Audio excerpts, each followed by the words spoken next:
Before we get started, I want you to take a second to think about the last time you said, "Hey Siri." You probably didn't think twice about it. You just wanted directions, to set a reminder, or maybe to send a text while you were driving. Now picture a stranger sitting in your living room, listening to everything you and your family say at home. You probably would never agree to that, right? But according to Joseph Turo's voice catchers, millions of us have basically invited always listening devices into our homes and our pockets. And honestly, we did it for one simple reason: convenience. Today, I'll be reviewing Voice Catchers by Joseph Turo. This book didn't just change how I think about voice technology, it really forced me to confront things I think many of us already know deep down, but choose to ignore because the convenience can be so appealing. So today I'm going to share three things that really surprised me from the book, what this means for my favorite brand, Apple, and how Apple could ethically partner with their customers using voice data. One of the biggest ideas in the book is what Turo refers to as the convenience trade-off. Basically, we trade privacy for saving time and effort. Today, more than half of US households own a smart speaker or use a voice assistant. We use them for shopping, reminders, music, directions, and for some, even companionship. Today, for the first time ever, children are growing up talking to technology before they can even type. There are 4-year-olds out there who can use Alexa better than some adults. And we all know these devices are listening. But convenience wins, and sometimes ignorance is bliss. Voice technology can remove friction. No typing, no searching, no clicking. Just ask for what you need and get it instantly. Turo argues this is exactly why voice technology has spread so fast. It makes life easier in tiny ways, hundreds of times a day. But what really surprised me was what happens to the data after it's collected. So typing shows what we search, but voice shows who we are when no one is watching. Voice assistants don't just capture our words. They pick up tone, stress, routines, habits, relationships, even what we're most likely to buy. Companies want this information because it helps them create predictive personalization, basically anticipating what we need before we even ask. Your assistant might know what time you wake up at, when you're feeling stressed, when you usually order food, even when you're home alone.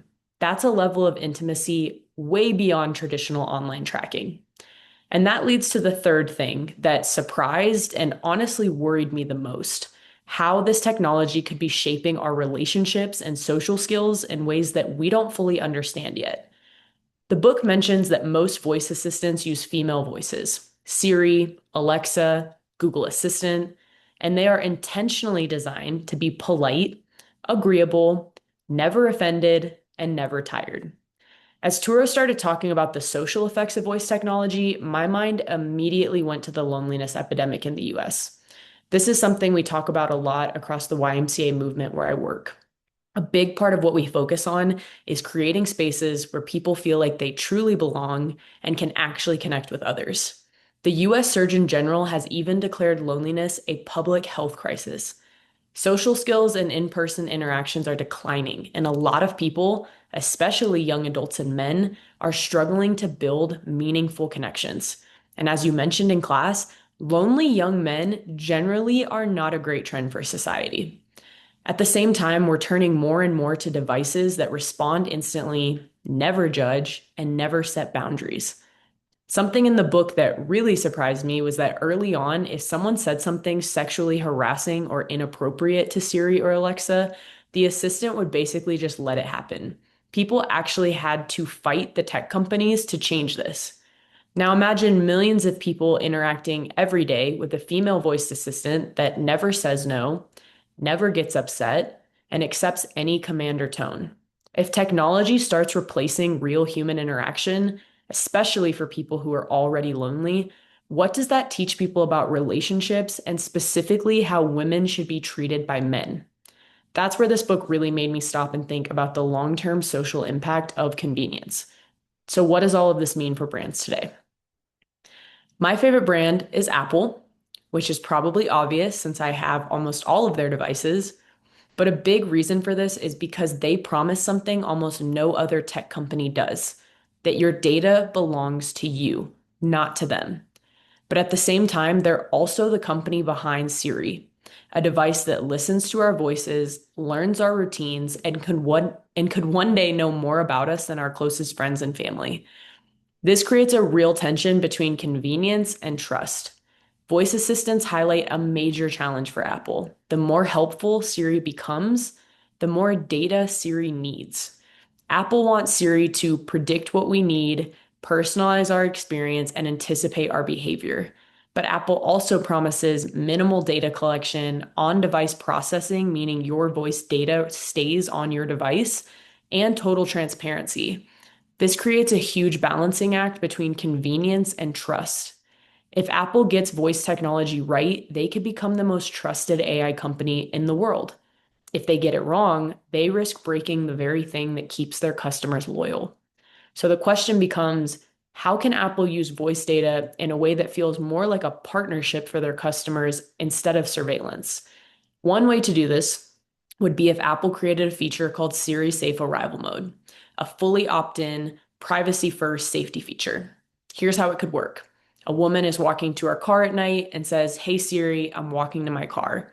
Siri could start a temporary safety session and share her live location with her trusted contacts, listen for distress phrases like help or stop, call emergency contacts if something seems wrong, and automatically delete the data afterward. Everything would be opt-in, totally transparent, and controlled by the user.